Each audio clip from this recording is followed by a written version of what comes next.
because if you go up there like at the land in the cabin, it sounds great to go and I'm gonna look at this field.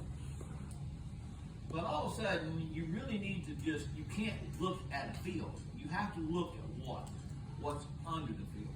Why? The potential. Go right down the road, and there's a new, they cut right down there. And you'll see they cut a bunch of trees out. And when you do, what I want you to see is what I see. What I see is 14,000 zillion rocks. Not little rocks. This size rocks. 14 zillion. That's all you see on the side of that hill. You go over to the property. You try to dig a hole on the property. Better bring some dynamite. Huh? Better bring some dynamite. Yes. Because you're going to hit what, David? Mountain. Yeah, you're on a mountain. It's on rocks. And so the thing is that she's looking at it, she's like, okay, now wait a second. Let me dig into this thing a little bit deeper.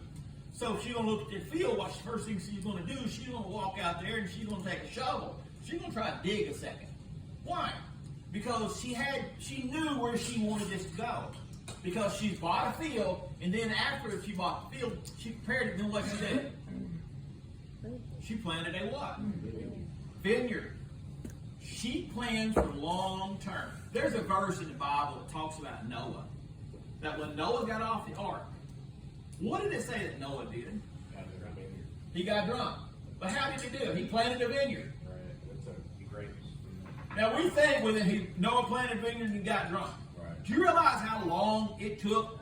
Years. Asparagus, yes. Asparagus takes 3 years before you eat it. I remember watching this on Gilligan's Island. I remember when Gilligan found the asparagus seeds, that's all radioactive, made all that big stuff. But he found it, and Professor Coates said, Gilligan, you realize that this asparagus is going to take years from seeds. Years. Fruit tree takes years to bear fruit. So the time frame from Noah planting the vineyard and getting it to be able to get drunk, he had to grow the plants, get them all up, then he had to harvest them, then he had to work the whole thing, and he finally, after doing all this work, Well, it had to sit up. yeah, it had to sit up. So you're talking a minimum of maybe 5 years, but I don't see 5 years being a bear fruit. I'm talking about 10 years plus. That's the best glass of wine you ever had. I guarantee you, like, man, can you imagine sitting there waiting for 10 years for a glass of wine? Boy. They didn't have no help, except for his family. So the thing is that but you'll see that this woman here, Oh, ham? this woman has long-term vision.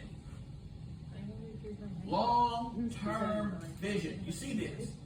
She has long-term vision. So the thing is that what she is considering is that she's considering, is this guy a long-term investment? If this guy Zeke is not a long-term investment, guess what she's going to do? You got to go. As long as you ain't going to work out. If this ain't long-term, well, it's this, it's that, it's this, it's that. I'm waiting. Well, no. So, when we look at these things, we find out that there is more to it than what's going on surface. What else did y'all catch? Y'all catch anything from it? Anything struck out at y'all? Any part that really caught your eye? Emily? Emily, listen, I'm going to love it. I like the verse that's right after the one where she's worth more than rubies. Verse 11, her husband has full confidence in her and lacks nothing behind it. I like the red as well too. Yeah, like that. He trusts her fully and because he knows that she's like kind of what you said. If you view your woman as a gift from God, you're gonna have trust in her and you're gonna have faith that God's gonna work through her.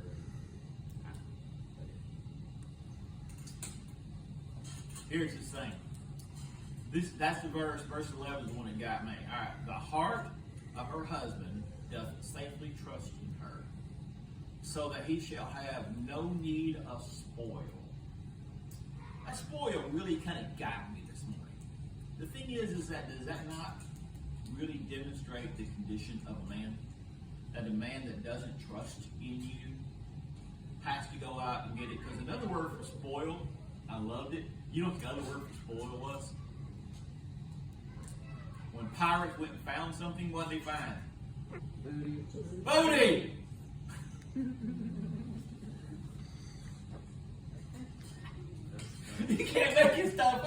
Bodie. So in other words, a husband trusting his wife and trusting her completely that she will supply everything.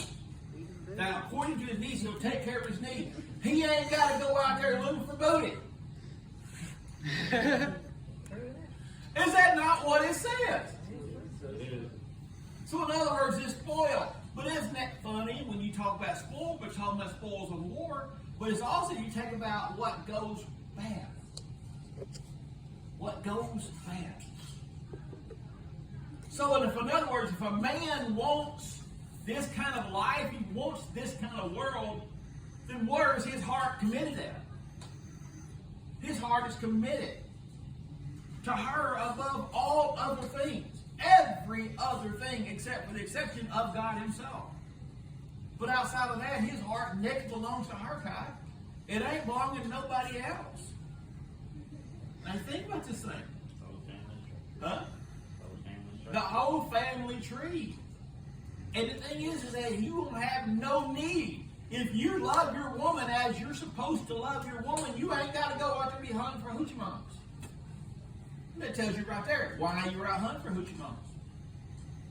But also, the thing is that if it tells you from another perspective that the man is not out having to try to go and conquer and take over things, he trusts in his woman that she's doing her part as well. That he doesn't have to go out there and plunder another land to take somebody else's stuff. Because they are now working as a what? Team. She took the burden off of him. But did you ever see within this conversation that before they entered into this relationship that they had everything that they needed? Did you ever see that? If you're waiting until you have everything that you need, guess what you're not going to have? That good woman gonna walk by. The thing is that Mama told me here on this church, she said, son, we ain't got this, we ain't got that. I'm going to wait until, we need to wait until we got this, we need to wait until we have that. I said, Mama, if I waited until I had all this stuff, I would never start. What is the real reason why you wanted to wait until you had everything? Does it not reflect what's right in front? That his heart really wasn't there? Not committed. If you think that you're going to have everything, and so many people go, well, I need this and I need it. The thing is, that's unrealistic expectation. It's not going to happen.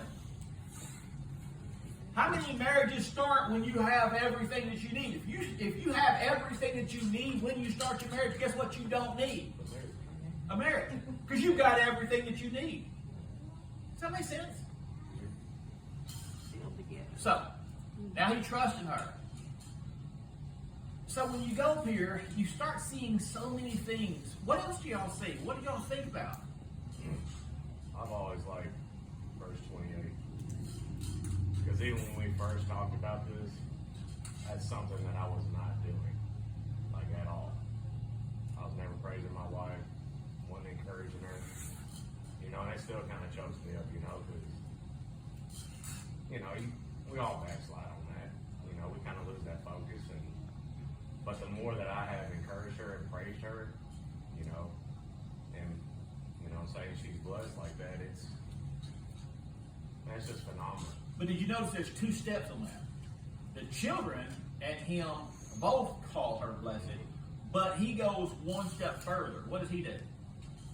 He praises her. Yes. What do you think that means? To praise somebody. Lift up to put her higher than himself. So here's the deal. Is that you put her above all other things. The attainment of this, the desire for that. I want this. I want that. You know, not only are you speaking things on her and above her, you've placed her above everything else. So what else y'all say?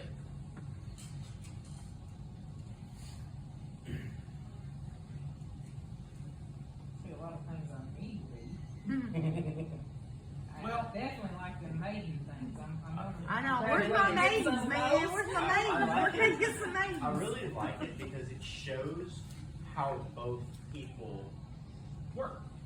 Yeah, how both of y'all should grow and work together. Because if one follows after the other, it's not, what happens just because one happens. They have to.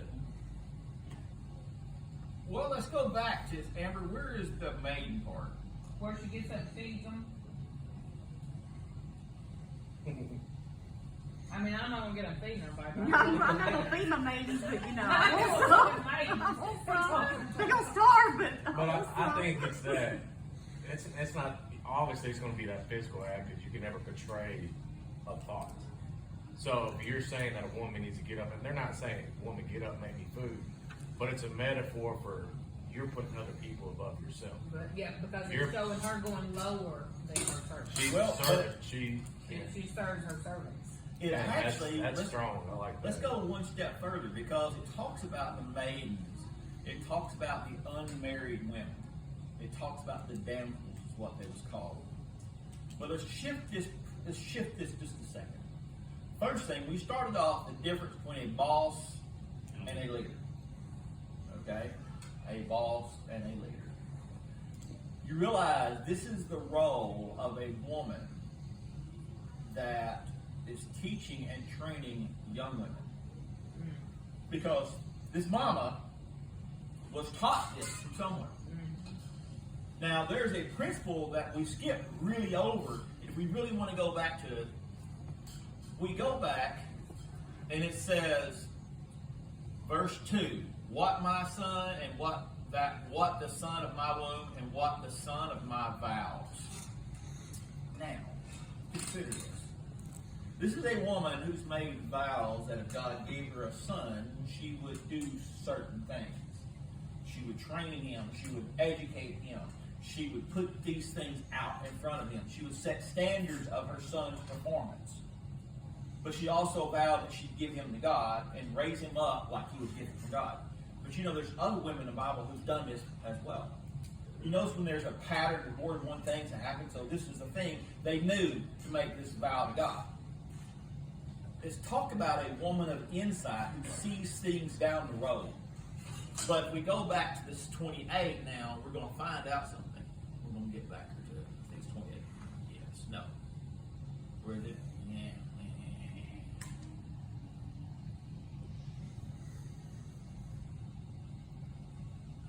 Yes.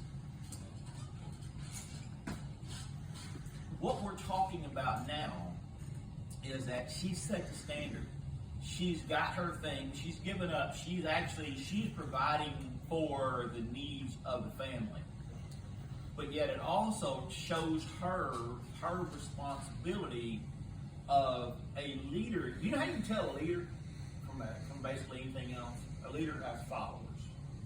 If there's no followers, then you're not a leader. Okay? But as well, it talks about a woman, she's a woman of enterprise. So in other words, you have employees. You have employees who are doing the things because your mind, Emily, is not just on this household. Your mind is on all the households that's underneath you because you and your husband have got multiple households. So it talks about the role of the woman within the church as well. You would perceive Amber's role as well. She's going to Jessica. She's going to, Elizabeth. All you women, she's going to say, okay, here's these things. This is what we've got to happen. It's just like I was telling AJ the other day. AJ said, well, what about the roof? What about this thing? He said, I told him, AJ, you realize I'm not the boss here. I'm not going to be the boss here. I don't want to be the boss here. I have a role that I'm doing where I expect you make it happen. You say, okay, hey, Monty, today, will this day work out or will this day work out? Which day is going to be best for you to make this accomplished? So the same thing, you don't sit back there. If you want your children raised up in a certain way, you want to create an environment. So as an example, if Amber sees it in her and she starts perceiving that, well, maybe the kids are not getting here or maybe we need to